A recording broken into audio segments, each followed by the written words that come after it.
Game 2. Stephen A., I'll start with you. What do you expect? I think the Cleveland Cavaliers missed an opportunity. I think LeBron will go out there, drop about 35 to 40. But I think that Cleveland missed an opportunity to steal the game here at the Oracle. I think ultimately, keep your eyes on Klay Thompson. He was limping after the game. He's got enough time to recover and what have you, but he wasn't healthy after JR slid into him early in the game.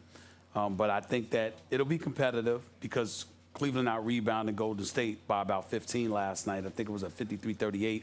But in the end, what it's going to come down to is that too much firepower, too much offense, and I don't think Kevin Durant will have a duplicate game. I think he'll show out in Game 2, and I think that Golden State will pull away and go up 2-0, heading back to Cleveland for Game 3.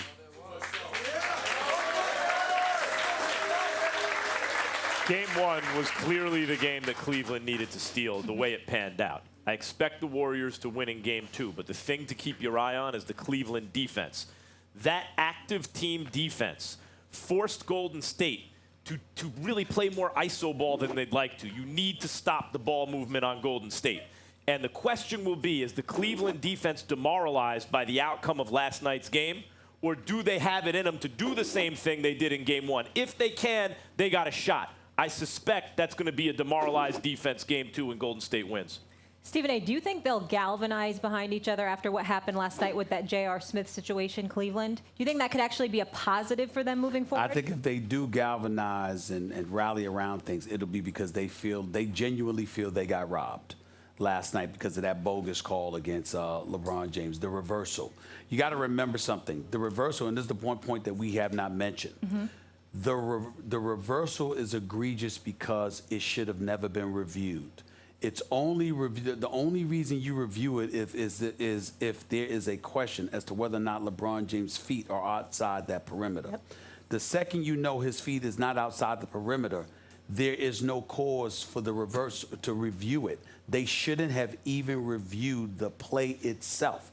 So the fact that they did that, Cleveland believes they completely got robbed. That might be the incentive to rally around them. They're frustrated with JR. JR's got a lot of making up to do, but that's on him. As it pertains to that call, they feel they've got robbed. So I guess if there's a motivation for them to show up in Game 2, that would be it. I think the other thing that you brought up, the refs. The refs may feel a little pressure to do a make-good game because it wasn't just those calls that we've referred to. There were a series of calls throughout that game. Now, look, that's why you win more games in the regular season. You got home court. I get it. But it was so lopsided at a certain point. You think that there's a lot of scrutiny on the refs, given what Stephen A. just said and what others have been saying and writing. If the refs also decide we got to do a little makeup here, well, that maybe could affect the outcome of the game, too.